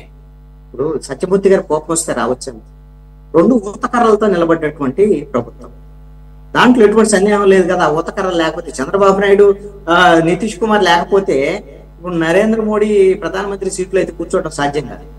అయితే ఇలాంటి పరిస్థితి ఉన్నప్పుడు ఒకవేళ ఇప్పుడు హర్యానాలో బీజేపీ ఓడిపోయి నెక్స్ట్ మిగతా రాష్ట్రాల మీద ప్రభావం ఉంటుందనేటువంటి అంశాల మీద ఎన్డీఏలో ఉన్నటువంటి, అంటే నేను ఇక్కడ తెలుగుదేశమో లేకపోతే నితీష్ కుమారో వీళ్ళు విత్డ్రా చేసుకుంటారో లేదా ఇంకోటానికి కాదు నా ఉద్దేశం. వాళ్ళ ఎంపీలు కూడా కొంతమంది వెనక్కి వచ్చేటువంటి అవకాశం, ఇలాంటి కొన్ని ప్రమాదాలు కొంచెం ఉన్నాయి ఈ ఎన్డీఏ ప్రభుత్వం. కానీ ఇప్పుడు ఉన్నటువంటి పరిస్థితుల్లో బీజేపీకి పెద్ద రిలీఫ్ అండి, బిగ్ రిలీఫ్, నో డౌట్ అన్నమాట. అంటే ఇప్పుడు ఎవరైనా సరే బీజేపీ రేపొద్దున జాతీయ రాజకీయాలు, మీరు అన్నారు 2029 వరకు అన్నారు కదా, వాళ్ళ ప్లాన్ అయితే 29 వరకు లేదండి. నాకు తెలిసి అయితే జమిలీ ఎన్నికలు దాని నేపథ్యంలో ఎప్పుడైతే 2026లో పార్లమెంటు, అదే విధంగా కొన్ని అసెంబ్లీలకు సంబంధించినటువంటి, అంటే ఆంధ్రప్రదేశ్, తెలంగాణ నియోజకవర్గాల పునర్విభజన జరుగుతుంది. దీని తర్వాత ఎప్పుడైనా జమిలీ ఎన్నికలు రావచ్చు. అందుకు కావాల్సినటువంటి ప్రణాళికలను బీజేపీ రూపొందించుకుంటుంది. ఎందుకు రూపొందించుకుంటుంది? వాళ్ళకు ఒక పక్క ఇది ఉంది. ఎందుకోసం అంటే వాళ్ళకి ప్రతిదీ పాఠాలు, ప్రతి అనుభవం నుంచి పాఠాలు నేర్చుకుంటారండి బీజేపీ వాళ్ళు. వాళ్ళ దగ్గర నుంచి మనం తెలుసుకోవాల్సినటువంటి అంశం ఇది. కాంగ్రెస్ కూడా తెలుసుకోవాల్సినటువంటి అంశం ఇది. 246 సీట్లు రావటం అనేటువంటిది మన లోక్సభ ఎన్నికల్లో వాళ్ళు నైతికంగా ఓడిపోయారు. ఆ విషయం వాళ్ళకే తెలుసు. అందుకోసమని నెక్స్ట్ మళ్ళీ ఆ విధమైనటువంటి ప్రభావం లేకుండా రేపు లోక్సభ ఎన్నికల్లో జమిలీ పేరుతో రేపొద్దున గెలవాలి అనేటువంటి పక్కా ప్రణాళిక రూపొందించుకుంటున్నారు. అది గెలుస్తారా లేదా వాడతారా అనేటువంటి సెకండ్. కాబట్టి 2026 తర్వాత ఎప్పుడైనా జమిలీ ఎన్నికలు రావచ్చు. అప్పటి వరకు అయితే ఈ ప్రభుత్వాన్ని కాపాడుకునేటువంటి ప్రయత్నానికి ఇప్పుడు హర్యానా వచ్చినటువంటి ఇది ఒక ఆక్సిజన్ లాంటిది ఇది బీజేపీకి, హర్యానా ఫలితం. అందుకని నెక్స్ట్ ఈ ప్రభావం ఆటోమేటిక్ గా మహారాష్ట్ర ఎన్నికల మీద ఉంటుంది. అదే విధంగా జార్ఖండ్, అదే విధంగా ఉత్తరప్రదేశ్ ఎన్నికల మీద కూడా ఉండేదానికి అవకాశం ఉంది. ఈ ప్రభావం ఉంటుంది కాబట్టి ఆటోమేటిక్ ఇప్పుడు కాంగ్రెస్ పార్టీ ఒకవేళ సపోజ్ ఇప్పుడు ఒక అనుభవం, ఇప్పుడు బీజేపీ హర్యానాలో చేసినటువంటి ప్రయోగం అంటే తనకు ఉన్నటువంటి ఏది ప్రతికూలమైనటువంటి ఫలితాల నుంచి చివరి వరకు ఫైటింగ్ చేసి అన్ని రకాల సమస్యల నుంచి అధిగమించి వాళ్ళు ఫైట్ చేసి గెలిచారు. ఈ ఫైటింగ్ నేచర్ దగ్గర కాంగ్రెస్ పార్టీ అడాప్ట్ చేసుకుంది అనుకోండి. ఒక అంటే తన మిత్రుల నుంచి సహకారం వాస్తవంగా చెప్పాలంటే మిత్రులు సహకారం కన్నా కూడా కాంగ్రెస్ పార్టీ మిత్రులతో కలిసి వెళ్ళేటువంటి తత్వం అనేటువంటిది ఇక్కడ చాలా ఇంపార్టెంట్ అండి. కాంగ్రెస్ పార్టీకి 2 సార్లు ఎన్నికల్లో ఓడిపోయిన తర్వాత 14, 19లో ఓడిపోయి 24లో కూడా ఓడిపోయిన తర్వాత వాళ్ళు ఇప్పటికీ కూడా పునరాలోచన అనేటువంటిది సరైన దిశలో వాళ్ళు పోస్ట్ మార్టం చేసుకోకపోవటము, మిత్రులను కలుపుకునేటువంటి పరిస్థితి లేకపోవటము, ఇండియా కూటమి 2024 ఎన్నికలకు ముందు హడావుడిగా ఏర్పాటు చేశారు. దాని మీద సరైనటువంటి సమన్వయం లేదు. పోనీ ఆ ఫెయిల్యూర్ వచ్చిన తర్వాత అనుభవాన్ని దృష్టిలో పెట్టుకున్న హర్యానాలో నీకు రాజకీయ వాతావరణం అంతా అనుకూలం ఉన్న తర్వాత మొత్తం కొలాప్స్ చేసుకున్నట్టు. నేను ఇక్కడ ఒకటి చెప్పదలుచుకున్నాను, వాళ్ళు ఓడిపోయారు కాబట్టి పదే వాళ్ళని అన్నందువల్ల ప్రయోజనం లేదు. వాళ్ళు ఇప్పుడు బీజేపీని ఫాలో అయ్యి వాళ్ళు ఏం చేశారు హర్యానాలో, వాళ్ళు తీసుకున్నటువంటి స్టెప్స్ ఏంటి, జరిగినటువంటి నష్టాలను ఎలా పుచ్చుకున్నారు, ఆ నష్టాల నుంచి గుణపాఠాలను ఎలా నేర్చుకున్నారు, అది కింద కాంగ్రెస్ పార్టీ దేశవ్యాప్తంగా మహారాష్ట్ర ఎన్నికల దగ్గర నుంచి జార్ఖండ్ దగ్గర నుంచి ఉత్తరప్రదేశ్ వరకు కూడా, ఉత్తరప్రదేశ్ లో కూడా రేపొద్దున కాంగ్రెస్, సమాజ్వాదీ పార్టీ, ఆమ్ ఆద్మీ పార్టీ, కాంగ్రెస్ ఇవన్నీ కలిసినాయి అనుకోండి, వీళ్ళు బీజేపీ గెలిస్తేనే గ్యారంటీ ఏమి లేదు. అక్కడ కూడా ఎక్కడైనా అంతే అండి. వాస్తవంగా బీజేపీకి అంత బలం లేదనేటువంటిది మనకు అర్థం అవుతుందిగా. ఎప్పుడైతే రాజకీయ ప్రత్యర్థులు అనైక్యంగా ఉండటం అనేటువంటిది ఒక్కటే బీజేపీ కలిసి వచ్చినటువంటి బలం. అదే కదా ఇప్పుడు హర్యానాలో బీజేపీ గెలిచిందనుకో, వాళ్ళ బీజేపీ వ్యతిరేకులందరూ అనైక్యంగా ఉండటం వల్ల. అవును. కాబట్టి ఇప్పుడు ఉన్నటువంటి పరిస్థితుల్లో రానున్నటువంటి రాష్ట్రాలకు సంబంధించినటువంటి ఎన్నికల్లో కూడా ఖచ్చితంగా బీజేపీకి సానుకూలమైనటువంటి రావడానికి వాళ్ళు ప్రయత్నం చేస్తున్నారండి. ఒకటి వాళ్ళ సీరియస్, వాళ్ళని చూసి నేర్చుకోవాల్సినటువంటి అంశం ఏంటంటే అది కాంగ్రెస్ కానివ్వండి, కమ్యూనిస్టులు కానీ అందరండి, వాళ్ళ పార్టీ వాళ్ళ యొక్క ఎన్నికలు వస్తే కార్యకర్త దగ్గర నుంచి అమిత్ షా దగ్గర నుంచి నరేంద్ర మోడీ వరకు వాళ్ళు గెలవటమే లక్ష్యంగా వాళ్ళు పనిచేస్తుంది. ఒక డైరెక్షన్ ఏదైనా ఉంటే ఆ డైరెక్షన్ అనుకుండా పనిచేస్తుంది. కృష్ణాంజలి గారు, నేను మళ్ళీ రీఇటరేట్ చేస్తున్నాను, పవన్ కళ్యాణ్ నుంచి నేర్చుకోవాల్సినటువంటి ఒక విషయం అయితే ఉంది ఈ విషయంలో. ఏదైతే కలుపుకుని వెళ్ళటం, కొద్దిగా ముందు కనుక చూసుకుంటాం, అవసరమైతే తగ్గటం, సీట్ల విషయంలో కానీ ఇవన్నీ అయితే కనుక ఖచ్చితంగా నేర్చుకోవాలేమో అనిపిస్తుంది, నాకైతే అనిపిస్తుంది. ఐ మీన్ అప్పట్లోనే అనుకున్నారు ఏపీలో జరిగినటువంటి ఆ కొయిలేషన్ నేషనల్ వైడ్గా ఇది ఒక కేస్ స్టడీ అని చెప్పేసి కూడా అన్న పరిస్థితి చూసాం ఒక 4 నెలల క్రితం. ఇప్పుడు పవన్ కళ్యాణ్ 2019లో ఆయన తీసుకున్నటువంటి నిర్ణయము, ఇచ్చినటువంటి ఫలితము, దాని నుంచి అతను గుణపాఠం నేర్చుకున్నాడు కదా. అందుకనే పార్టీ నుంచి అనేకమైన విమర్శలు వచ్చినాయి. నాలాంటి వాళ్ళు కూడా చాలా మంది విమర్శలు చేసినటువంటి పరిస్థితి. పవన్ కళ్యాణ్ నువ్వు 21 సీట్లలో ఒప్పుకుంటావాయా అని హరిరామ జోగయ్య లాంటి వాళ్ళు ఎంతమంది ఎన్ని చెప్పారు. ఇవన్నీ జరిగినాయి. అతను గుణపాఠాలు నేర్చుకున్నాడు, అందుకని ఫలితాలను సాధించినటువంటి కాంగ్రెస్ పార్టీ. నేనే పవన్ కళ్యాణ్ నుంచి నేర్చుకోమని చిన్నవాళ్ళ పెద్దవాళ్ళ అనేది కాదండి ఇక్కడ నేర్చుకోవటం అనేటువంటి. బీజేపీ 2 సార్లు గెలిచినటువంటి బీజేపీ మొన్న కూడా ఇప్పుడు సావుదప్పి కన్నులు అట్టుపోయింది. ఇప్పుడైతే బీజేపీ ప్రభుత్వమేగా, కానీ వాళ్ళు ఆ విధమైనటువంటి నష్టాలని అధిగమించి ఎలా ముందుకెళ్లాలనేది హర్యానాలో వాళ్ళు చూపించారు కదా.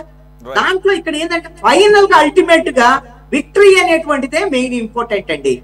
ఎలా గెలిచారు అనేటువంటిది అంటే వాళ్ళు ఎన్నికల్లో గెలవటం అనేటువంటి దాని మీద నాకు తెలిసి అయితే ఒకటి ఈ విషయమైనటువంటి క్రెడిట్ విషయంలో నరేంద్ర మోడీ, అదే విధంగా అమిత్ షాకి వీళ్ళు ఈ పోల్ మేనేజ్మెంట్ విషయంలో బహుశా పిహెచ్డి చేశారేమో అని అనిపిస్తుంది. ఎవరు నీకు ప్రశాంత్ కిషోర్ ఇలాంటి వాళ్ళ గురించి మనం చాలా మంది చెప్పుకున్నాం. వాళ్ళందరినీ అవపోసపరిచి మిక్సీలేసి తీస్తే ఈ రోజున నరేంద్ర మోడీ, అమిత్ షా ఏమో అనేటువంటి విధంగా. ఇప్పుడు 10 ఎన్నేళ్ల నుంచి వీళ్ళ యొక్క వాళ్ళు మిత్ర ద్వయం వాళ్ళిద్దరు నడుస్తున్నటువంటి పరిస్థితి ఉంది కదా. ఒకప్పుడు బీజేపీ అని అంటే ఏ విధంగా ఉండేది, ఆర్ఎస్ఎస్ డైరెక్షన్ లో ఒక ఏకనాయకత్వంలో నడిచేటువంటి పరిస్థితులు బీజేపీకి లేవు. అది కాంగ్రెస్ అంటే గాంధీ కుటుంబము, లేకపోతే ప్రాంతీయ పార్టీలు అంటే పలానా కూడా. ఇప్పుడు బీజేపీ అంటే ఎవరు? నరేంద్ర మోడీ, అమిత్ షా. అయినా సరే మరి ఇప్పుడు బీజేపీ నడుస్తుంది కదా, మరి ఆ విషయమైనటువంటి విషయాలు ఏంటి, ఎందుకు ఇచ్చారు అవకాశం?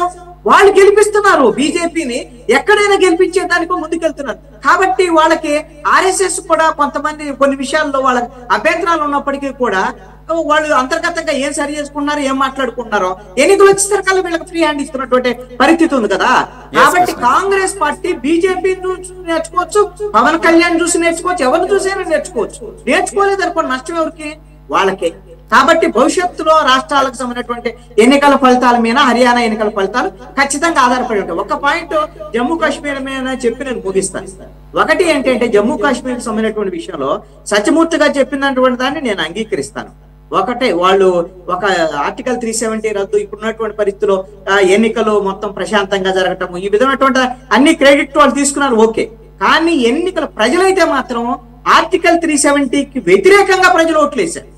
ఆర్టికల్ 370 ప్రజలు జమ్మూ కాశ్మీర్ ప్రజలు అంగీకరించలేదు. బీజేపీకి అవకాశం ఇవ్వలేదు అంటే ఖచ్చితంగా నేషనల్ కాన్ఫరెన్స్ ఇదే ఎజెండా మీద వెళ్ళింది. వాళ్ళు ఆ ఎజెండాగా అంగీకరించారంటే మీ యొక్క నిర్ణయాన్ని ప్రజలు తప్పు పెట్టారు. అలాగని టెక్నికల్ గా వాళ్ళు ఏమీ చేయలేరు, ఆర్టికల్ 370ని రిస్టోర్ చేయలేరు. అది వాళ్ళకి చేతనైనటువంటి వ్యవహారం. అది పార్లమెంట్ కు సంబంధించినటువంటి అంశం. కాబట్టి మీరు ఆల్రెడీ చేసేసారు, అయిపోయింది. మీకు ఆల్రెడీ పార్లమెంట్ లో బలం ఉంది, దాని గురించి ఇబ్బంది ఏం లేదు. కానీ ప్రజల యొక్క అభిప్రాయం మాత్రం మీకు వ్యతిరేకంగా ఉంది అనేటువంటిది మాత్రం ఒకటి అర్థం చేసుకోండి. ఓకే కృష్ణనాయక్ గారు, కనీసం మహారాష్ట్రలో కూడా యాక్చువల్గా బీజేపీకి కాస్త ప్రతికూలంగానే కనపడుతుంది అని అంటున్నారు. మరి వారు హర్యానాలో పూర్తి వ్యతిరేకతనే సానుకూలంగా మార్చుకోగలిగారు. మరి కనీసం ఇప్పుడు చేసినటువంటి తప్పులు అక్కడ ఇండీ కూటమి రాబోయేటటువంటి మహారాష్ట్ర ఎన్నికల విషయంలో రిపీట్ చేయకూడదని ఖచ్చితంగా అనుకుంటారు. కానీ మరి ఇంప్లిమెంటేషన్ ఎలా చేస్తారనేది మీరే చెప్పాలి. ఇకపోతే మీరు జమ్మూ అండ్ కాశ్మీర్లో స్టేట్ హుడ్ అనే అంశాన్ని ప్రొజెక్ట్ చేశారు. ఆర్టికల్ 370 అన్న దాన్ని పెద్దగా మీరు టచ్ చేయలేదు. అది కూడా మీకు 6 స్థానాలకే పరిమితం చేసింది అనే దానికి మీరే ఉంటారు సార్. ఇప్పుడు మనం చూసుకుంటే దేశవ్యాప్తంగా మీరు ఇందాక ఒక మాట అన్నారు, జీడిపిలో భారతదేశం 3వ స్థానం 4వ స్థానంలో ఉందని. అదే రకంగా బీజేపీ ఎత్తుగడలు మనం చూసినట్టయితే కాంగ్రెస్ ఈ దేశాన్ని 50 సంవత్సరాలు పరిపాలించి మన్మోహన్ సింగ్ గారు గాని తర్వాత పివి నరసింహారావు గాని ఆర్థిక సంస్కరణలు చేపట్టి ఈ రోజు భారతదేశం యొక్క ఆర్థిక వ్యవస్థ చెక్కు చెదరకుండా ఉందంటే దానికి కారణము కాంగ్రెస్ పార్టీ చేసినటువంటి ఆర్థిక సంస్కరణలు. అదే రకంగా ఏదైతే ప్రజలు తర్వాత మోడీ వేవ్ వచ్చిన తర్వాత ప్రజలు మార్పును కోరుకున్నారనేది అది సుస్పష్టం, అది అందరికి తెలుస్తుంది.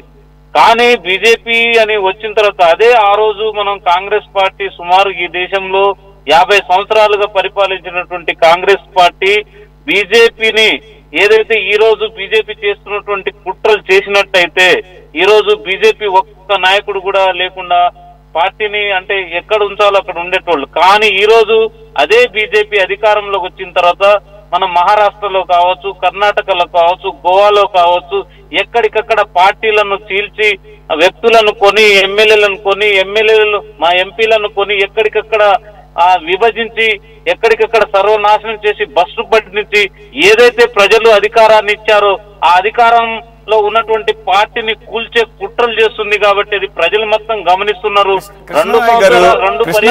కృష్ణనాయక్ గారు కాసేపు నైతికత అనే విషయం పక్కన పెడితే బీజేపీ అనేది ఒక రాజకీయ పార్టీ, రాజకీయాలే చేస్తారు, అధికారమే పరమావధిగా చేస్తుంటారు. మన దగ్గర సరైనటువంటి ఇది ఉండాలి. ఇప్పుడు ఫర్ ఎగ్జాంపుల్ హర్యానా తీసుకుందాం. హర్యానాలో ఉన్న వాతావరణాన్ని అక్కడున్న నాయకులు తమకు అనుకూలంగా ఏమన్నా విభేదాలుంటే చూసుకోవాలి. కానీ ఎలక్షన్స్ టైంలో కూడా కుమారి శైలజ కానీ భూపేందర్ సింగ్ హుడా కానీ 2 వర్గాలుగా విడిపోయి అది క్యాంపెయినింగ్లో కూడా దాని ఎఫెక్ట్ కనపడేటట్టుగా చేసుకుంటే మీరు చేతులారా చేసుకుంటున్నప్పుడు ఇంక ప్రత్యర్థిని విమర్శించి ఉపయోగం ఏముంది? కాబట్టి మనం ఇంటర్నల్గా స్ట్రాంగ్ ఉండాలి కదా. ఇంటర్నల్ గా స్ట్రాంగ్ ఉంది కాబట్టి ఈ రోజు మీరన్నట్టు మోడీ వేవ్ అంటే అక్కడ చేసేది అభివృద్ధి లేకపోయినా మీరే ఒప్పుకున్నారు కదా. హర్యానాలో పొత్తు విషయంలో చేసిన తప్పులు ఒక ఎత్తు అయితే అంతర్గతంగా ఉన్న వర్గ విభేదాలు చెప్పాను ఇప్పుడే నేను. కుమారి శైలజ గాని భూపేందర్ సింగ్ హుడా గారి ఇటువంటి వాటి అంటే ఏంటి? మీకు టూ మచ్ ఆఫ్ డెమోక్రసీనే పార్టీని నాశనం చేస్తుందా? అంటే అది అధిష్టానం యొక్క కంట్రోల్ లేదా? ఉండదా? మార్చుకోరా? కంట్రోల్లో ఉండేది వచ్చేస్తుంది. అది పెద్ద అంటే వాస్తవంగా హర్యానాలో అనేది మనం ఇంటర్నల్ నేను ఇందాక కూడా ఒకే మాట చెప్పాను. వాస్తవంగా మన సర్వే పార్టీ సర్వే కానీ తర్వాత ఏదైతే సర్వేలు చేసిన అవన్నీ రిపోర్ట్ చూసుకుంటే మనకు అనుకూలంగా ఉందని అనుకున్నాం. కానీ ఇంటర్నల్ గా కూడా చిన్నపాటి పొరపాట్లు అయితే జరిగినాయి, కాదనట్లేదు. కానీ బీజేపీ అనేది 2 పర్యాయాలు వచ్చి 3వ పర్యాయం వచ్చి అది స్ట్రాంగ్ గా ఉన్నట్టయితే కాదు. పార్టీ బీజేపీ యొక్క పతనం అనేది స్టార్ట్ అయింది. ఇంకా భవిష్యత్తులో ఎక్కడ చూసినా మనం బీజేపీని మళ్ళీ మనం చూస్తామనేది అయితే లేదు. రాబోయే అప్కమింగ్ ఎలక్షన్ లో కానీ అది ప్రజల అవకాశం ఇచ్చినా మీరు ఉపయోగించుకోకుండా మీరు స్ట్రాంగ్ అవ్వకుండా అవతల వాళ్ళు వీక్ అవ్వాలనుకుంటే మీరే ఇంట్రాస్పెక్ట్ చేసుకోవాలి. ఇక లాభం లేదు. ఎందుకంటే ఇట్స్ హై టైం నౌ. మీకు అనుకూల పవనాలు వస్తున్నప్పుడు కూడా దాన్ని అందిపుచ్చుకోలేకపోవడం అంటే there is a serious problem in Congress. You have to introspect, no doubt about it. Okay sir, మళ్ళీ వస్తాం, ఇక మనకి ఎక్కువ సమయం లేదు. ముప్పాళ్ళ నాగేశ్వరరావు గారు సార్, ఒక్కటే కాంగ్రెస్ నిజంగా ఉన్న అవకాశాన్ని పోగొట్టుకుందేమో కానీ హర్యానాలో వినేష్ ఫోగాట్ రెగ్యులర్గా తను జస్ట్ ఫ్యూ డేస్ బ్యాక్ ఏదైతే ఒక ఆర్డీల్ని ఫేస్ చేసిందో ఒలింపిక్స్లో, సరే టెక్నికల్ రీజన్ మూలంగా ఒక 100 గ్రామ్స్ పెచ్చుండడం మూలంగా ఏకంగా స్వర్ణ పథకాన్ని ఏ పథకానికి కూడా త్రుటిలో వదులుకున్నటువంటి పరిస్థితి చూసాము. దేశం మొత్తం కూడా ఆవిడికి బాసటగా ఉన్న పరిస్థితి చూసాము. కానీ ఆవిడ రాజకీయాల్లో మాత్రం ఎంటర్ అయిన మొదటిసారే విజయం సాధించింది. ఈ ప్రతికూల పరిస్థితుల్లో కూడా యాక్చువల్గా ఆవిడ ఫస్ట్ రౌండ్స్లో కొంత వెనకబడింది, బట్ తర్వాత పుంజుకుంది ఆవిడ గెలవటం. కాబట్టి ఇంకా నిజం చెప్పాలంటే కాంగ్రెస్ పార్టీ తరఫున ఆవిడ గెలిచింది కాబట్టి కాంగ్రెస్ పార్టీ వినేష్ ఫోగట్ను చూసి నేర్చుకోవాలేమో అని అనిపిస్తుంది. అంటే పోరాట పటిమ కానీ ఆ రకమైనటువంటి ప్రతికూల వాతావరణాన్ని సానుకూలంగా మార్చుకుంటుంది.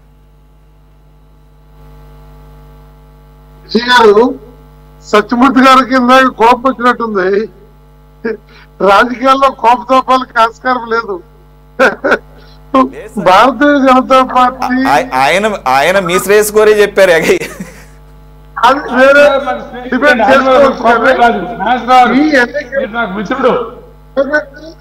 రెసిడెంట్ల యొక్క త్యాగాన్ని వాళ్ళ పోరాటాన్ని కూడా కాంగ్రెస్ పార్టీ సద్వినియోగం చేసుకోలేకపోయింది. మోడీ గవర్నమెంట్ ఎన్నికల్లో గెలవచ్చు, లేకపోతే మరలా ఇంకోసారి రావచ్చు, కానీ నైతికతకు సంబంధించిన విషయం చూసినప్పుడు ఎన్ని మైనస్ పాయింట్లు ఉన్నాయి. అది సత్యమూర్తి గారు ఆన్సర్ చేయలేరు, నేను ఆయన చర్చించి పరిష్కరించేది కాదు. కానీ వాస్తవానికి కమ్యూనిస్ట్ పార్టీలు మాకు కూడా సమయం వస్తుంది. సత్యమూర్తి గారు, మేమేమి ఫీల్డ్ నుంచి రాజకీయాల నుంచి పారిపోయే పరిస్థితి ఏమి లేదు. మేము ఉంటాము, దెబ్బలాడతాము, మా టైం కూడా వస్తుంది. మీరు చాలా కాలం పార్లమెంట్ లో స్థానాలు లేకుండా ఉన్నారు, 2 ఉన్నారు, 2 నుంచి అధికారంలోకి వచ్చారు, కాలం కలిసి వచ్చింది, దాన్ని నిలబెట్టుకుంటున్నారు. ఏ రాజకీయ పార్టీ అయినా అంతిమంగా గెలవాలని, ఆ విధంగా నిలబడాలని కోరుకుంటుంది. అందుకోసమే హర్యానాలో మీరు గెలిచేందుకు నేను దాని అభినందనలు చెప్పాను. అలాగే జమ్మూ కాశ్మీర్ లో కూడా వ్యక్తిగతంగా 370ని మరలా తిరిగి పునరుద్ధరించడం అనేది సాధ్యపడుతుందని కానీ అది అవసరమని కానీ, నేను పార్టీ బియాండ్ పార్టీ అది అవసరమని కానీ నేను వ్యక్తిగతంగా భావించడంలా. అయిపోయింది దాని చాప్టర్. ఆనాడు ఫ్రీడమ్ మూవ్మెంట్ లో అది అవసరము. ఆనాడు అది ఎన్ని అబద్ధాలు చెప్పినా ఆనాటి పరిస్థితుల్లో ఆనాడున్న అధికారము కాంగ్రెస్ గాని నెహ్రూ గాని జమ్మూ కాశ్మీర్ అనే ఒక కీలకమైనటువంటి రాష్ట్రాన్ని భారతదేశంలో అంతర్భాగంగా తీసుకురావడంలో గొప్ప పాత్ర వహించారు. వాళ్ళని తప్పుబట్టి భవిష్యత్తులో మనం గొప్ప వాళ్ళుగా ఉందామని అనుకుంటే అది మోడీ గారైనా, సత్యమూర్తి గారైనా, అమిత్ షా గారైనా ఏదో ఒక రోజు మళ్ళా చేదు అనుభవాలు ఉరికాక తప్పదు. అందువల్ల రాజకీయాల్లో నైతికత చాలా ముఖ్యము. ఇవాళ కమ్యూనిస్ట్ పార్టీలుగా మేము ప్రజల పక్షాన ఎవరున్నా, కాంగ్రెస్ పార్టీ ఉన్నప్పుడు మేము పోట్లాడలేదా, మేము దెబ్బలాడలేదా, లేదా ఎమర్జెన్సీ లాంటిది ఓ ప్రత్యేక సందర్భం. అలాంటిది ఇండిపెండెన్స్ మూవ్మెంట్ లోనే ఇవాళ ఉన్నటువంటి భారతీయ జనతా పార్టీ ఆ రోజు దాన్ని లెక్క వేసుకుంటే ఏముంది, 0. అయితే అలాంటి పరిస్థితి నుంచి వాళ్ళు పవర్ లోకి రావటం అనేటువంటి దాన్ని వాళ్ళ తెలివితేటలు కానీ కాంగ్రెస్ పార్టీ వైఫల్యాల్ని వాళ్ళు క్యాష్ చేసుకున్నటువంటి తీరు కానీ కాంగ్రెస్ పార్టీ అహంకారం కానీ వాళ్ళు చేసినటువంటి నష్టాలు కానీ వాళ్ళు వాళ్ళ స్థితికి వచ్చారు. వాళ్ళ ఆంధ్రప్రదేశ్ లో కాంగ్రెస్ పార్టీ ఏడుంది, ఏముంది? అయితే యుద్ధం చేస్తున్నారు. మరో రోజుకి అవకాశం రావచ్చు. అందువల్ల ఇవాళ జమ్మూ కాశ్మీర్ లో మరి సిపిఎం స్థానం గెలిచిందంటే అది గతంలో ఉంది, దాన్ని నిలబెట్టుకుంటూ వస్తున్నారు. ఆడున్నటువంటి టీము అది కలిసి వచ్చింది. మరి ఆమ్ ఆద్మీ పార్టీని మన పార్లమెంట్ ఎన్నికల్లో ఇండియా కూటమిలో కీలక పాత్రగా ఉన్న దానికి 9 కాదు 10 సీట్లు ఇస్తే మాత్రం పంపు పురిగింది ఏంటి? ఆ విజ్ఞత, ఆ మెచ్యూరిటీ కాంగ్రెస్ లీడర్షిప్ లో లేకపోవడం అనేటువంటిది. ఈవెన్ తెలంగాణలో పోయిన పార్లమెంట్ ఎన్నికల్లో సిపిఐ సిపిఎం కి చెరవ స్థానం ఇచ్చింది అనుకోండి. కాంగ్రెస్ పార్టీ ఓడిపోతే ఆ 8లో ఇవి 2 ఉంటాయి, లేదా 6 ఓడిపోతే అందులో ఇవి 2 ఉంటాయి. కానీ గెలిస్తే 4 ఉన్నాయి బీజేపీకి, మరో 4 అదనంగా ఇచ్చారు కదా. ఆ జ్ఞానము ఎన్డీఏ కూటమిని అసలు మర్చిపోయిన నరేంద్ర మోడీ ఇండియా కూటమి అయిన తర్వాత, ఇండియా కూటమి యొక్క అరాజుడు చూసిన తర్వాత అప్పటికప్పుడు 2 ఏళ్లుగా ఎన్డీఏ కూటమి మీటింగే లేని పరిస్థితుల్లో మళ్ళా ఎన్డీఏ కూటమిని మోడీ గారు పిలిచినటువంటి విషయము అది ప్రాప్తకాలికత అందామా, రాజకీయ నైపుణ్యం అందామా, వాస్తవ పరిస్థితుల్లో 10 మందిని కలుపుకోవటం అందామా, అది కీలకమైనటువంటిది. ఆనాడు ఎన్డీఏలో మరి మోడీ గారు 2-3 ఏళ్లుగా ఎన్డీఏ మాట వదిలిపెట్టి సింగిల్ గవర్నమెంట్ కొట్టుకొని వెళ్ళేటువంటి వాళ్ళు మళ్ళా ఈ విధంగా ఉన్నారు. అప్ అండ్ డౌన్స్ ఉండి ఏమైనా ప్రజాస్వామ్యం అనేటువంటిది ఎన్నికల్లో అది ఏం చేసి గెలిచారు అనేది వేరే విషయము. ఆ గెలిపే మరి వాళ్ళు దాన్ని ఎవరు కొట్టేసేది లేదు. చూద్దాం. దామాషా ఎన్నికల పద్ధతి కావాలని మనం కోరుకుంటున్నాము. ఆ దామాషా ప్రాతినిధ్యం వచ్చినప్పుడు ప్రతి ఓటు చట్టసభలో పోతుంది. ఇప్పుడు ఏమవుతుంది? డిపాజిట్ వాడు కూడా ఎమ్మెల్యే అయిపోతున్నాడు. అదే దామాషా ప్రాతినిధ్యం ఉందనుకోండి, డెఫినెట్ గా 100% ప్రతి ఓటు కూడా పార్లమెంట్ కి అసెంబ్లీ పోతుంది, పరిపూర్ణమైన ప్రజాస్వామ్యంగా ఉంటుంది. అలాంటిది సాధించడానికి అందరం కలిసి చేద్దాం. సత్యమూర్తి గారు కూడా వాళ్ళ పార్టీలో దామాషా పద్ధతి కోసం మాట్లాడితే బాగుంటుందని చెప్పి నేను కోరుకుంటున్నాను. ముప్పాల గారు, మీరేమో దామాషా అడుగుతున్నారు లేని దాన్ని, వారేమో ఉన్నదాన్ని వదిలేసి జమిలీ వైపు వెళ్తున్నారు. సత్యమూర్తి గారు కంక్లూడ్ చేయండి సార్ ప్లీజ్. సార్ మనం ఇప్పుడు నాకేం కోపం రాలేదు సార్. ముప్పాల గారు మిత్రులు అనేకమైనటువంటి ప్రజా సమస్యల మీద వాళ్ళు పోరాటం చేస్తున్నారు. వారిని అభినందించాను కూడా నేను. అగ్రిగోల్డ్ విషయంలో మనం కలిసి మాట్లాడుకున్నామండి నాగేశ్వరరావు. కాబట్టి దాంట్లో ఏమి తేడా లేదు. మీరు ప్రజా ఉద్యమాలు చేసినప్పుడు మేము ఖచ్చితంగా మీరు చేసిన ఉద్యమం మంచిది అయినప్పుడు మంచిది అంటాం, చెడుది అయినప్పుడు చెడుది అంటాం. నేను చెప్పిన విషయం ఏంటంటే ఎమర్జెన్సీలో పెద్ద పొరపాటు చేశారు. సరే, అది మీరు ఎలా అయితే కాంగ్రెస్ పార్టీని అన్నారో ఆ పొరపాట్లు మీరు సవరించుకున్నారా లేదా, తర్వాత తప్పని ఇప్పటికైనా ఒప్పుకుంటున్నారా లేదు, అది అనవసరం, ఇవాళ అప్రస్తుతం అనుకోండి. కానీ ఇవాళ ఇది ఇప్పుడు ఏదైతే మనం ఇప్పుడు మాట్లాడుకున్నాం, కృష్ణాంజలి గారు చెప్పారు ఇందాక 2 కర్రలని. ఇప్పుడు ఎన్డీఏలో భాగస్వాములుగానే ఎలక్షన్కి వెళ్ళామండి. ఎలక్షన్ అయ్యాక చంద్రబాబు నేను ఎలక్షన్ అయ్యాక నితీష్ కుమార్ని పెట్టుకోవాలా. ఎలక్షన్ ముందే చంద్రబాబు గారితో నితీష్ కుమార్ గారితో కలిసి ఎన్డీఏ కూటమిగానే మనం వెళ్ళాం. ఇప్పుడు అలాగే కూటమికి వచ్చినటువంటి ఇబ్బంది ఏం లేదండి. ఖచ్చితంగా 5 సంవత్సరాలు కూడా కూటమి పరిపాలిస్తుంది. మీరు చెప్పినట్టుగానే పరిపాలించడానికి ఏ రకమైనటువంటి రాజీ పడాలో, ఏ రకమైనటువంటి ఎత్తుగడలతో వెళ్ళాలనేటువంటి ఒక చాకచక్యం ఇప్పుడున్నటువంటి నాయకత్వానికి ఉంది. ఈ బోల్డ్ నాయకత్వం ఇవాళ కొత్తగా రాలా మనకి. అటల్ బిహారీ వాజ్పేయి గారు, అద్వానీ గారు ఉన్నప్పుడు వచ్చింది. అలాగే అసలు జనసంఘ్ స్థాపించింది 52లో స్థాపించినప్పుడే ఇక్కడ ఎవరైతే డాక్టర్ శ్యాంప్రసాద్ ముఖర్జీ, డాక్టర్ దీనదయాళ్ ఉపాధ్యాయ ఒక సింగిల్ వ్యక్తి నాయకత్వం లేదండి. ఎప్పుడు ఇటువంటి నాయకత్వంతో ముందుకెళ్తూ వచ్చాం కాబట్టి క్రమక్రమంగా పెరుగుతూ వచ్చాం మేము. 84లో విచిత్ర పరిస్థితి 2 రావడం అంటే ఇందిరాగాంధీ చనిపోవడం, ఆ కారణం అది వేరే పరిస్థితి. కానీ పార్టీ పరంగా అంచెలంచెలుగా ఎదుగుతూనే వచ్చామండి మేము. అది గమనించాలి. మిగతా పార్టీల వాళ్ళు కూడా కష్టపడి కార్యకర్తలు ఇవాళ ఎలా అయితే కమ్యూనిస్ట్ పార్టీకి కార్యకర్తలు ఉన్నారో అలాగే భారతీయ జనతా పార్టీకి అంకితమైనటువంటి కార్యకర్తలు అదే బలం అండి, ముఖ్యమైన బలం. ఇవాళ మోడీ కాదు, అమిత్ షా కాదండి, ముఖ్యమైనటువంటి బలం అంకితమైనటువంటి కార్యకర్తలు. ఇది మనం గుర్తించాలి.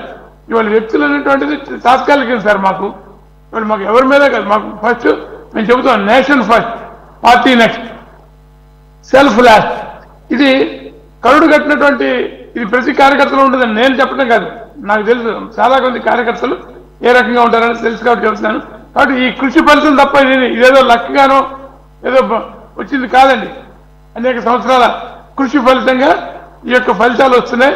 ఇవాళ అభివృద్ధినే మంత్రంగా చేసుకుని అభివృద్ధిని చూపించే ప్రజల దగ్గరికి వెళ్ళాలనేటువంటి విధానంతో మోదీ గారు కానీ అమిత్ షా గారు కానీ భారతీయ జనతా పార్టీ ఎక్కడైనటువంటి చేసేటువంటి ఇదే చేస్తుంది. కాబట్టి మాకు ఈ రకమైనటువంటి ప్రోత్సాహాన్ని ప్రజలు ఇస్తున్నారు. అయితే ఒక్క విషయం చెప్పి ముగిస్తాను నేను. మహారాష్ట్ర జార్ఖండ్ ఎన్నికలకి దీనికి పెద్దగా అంటే ఒక నైతిక స్థైర్యం వేరండి.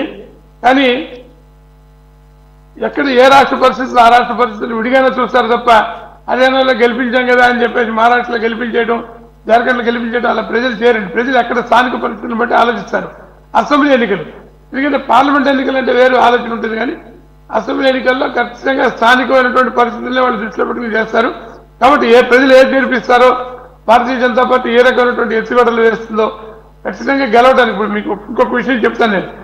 మీరు అన్నారే మోడీ గారు నేను వ్యక్తిగతంగా కలిసినప్పుడు నాకు అదృష్టం కలిగిందండి. వాజ్పేయి గారిని కానీ మోడీ గారితో వ్యక్తిగతంగా మాట్లాడే 1-to-1 మాట్లాడే అవకాశం వచ్చినప్పుడు నేను కొన్ని ప్రశ్నలు వారితో మాట్లాడే వారు ఒకే మాట చెప్పారు, నువ్వు మంచి చేయాలంటే నువ్వు అధికారంలో ఉంటేనే మంచి చేయగలవు, నువ్వు అధికారంలో లేకుండా ఉంటే మంచి చేయలేవు. ఏ మంచి చేయాలన్నా చెడు చేయాలన్నా కూడా అధికారంలో ఉంటేనే చేయగలవు. ఇది దృష్టిలో పెట్టుకొని చెప్పి అంటే చెప్తాను ఆయనకి ఎంత క్లారిటీ ఉందనేటువంటిది చెప్పడం కోసం చెప్తున్నాను నేను. ఇది వ్యక్తిగతంగా నాకు ఆయన చెప్పినటువంటి మాట అండి. నువ్వు అధికారంలో లేకుండా ఏం చేయగలవు? ఇవాళ మనం సూక్తులు వల్లిస్తూ కూర్చుంటే అధికారంలో లేకుండా ఉంటే నడవదు కదా. అక్కడ మనం అధికారంలో ఉంటేనే మనం మంచి చేయగలుగుతాం. ఈ విషయాన్ని వాళ్ళకి చాలా క్లారిటీ ఉంది.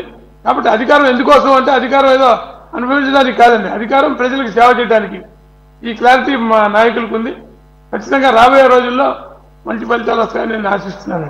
ఓకే సత్యమూర్తి గారు, థ్యాంక్స్ ఫర్ జాయినింగ్. సత్యమూర్తి గారు, నాగేశ్వరరావు గారు, కృష్ణాంజనేయులు గారు, అలాగే కృష్ణ నాయక్ గారు. ఇది వాళ్ళ టాప్ డిబేట్. మరో అంశంతో మళ్ళీ కలుద్దాం. Stay tuned to city 24/7.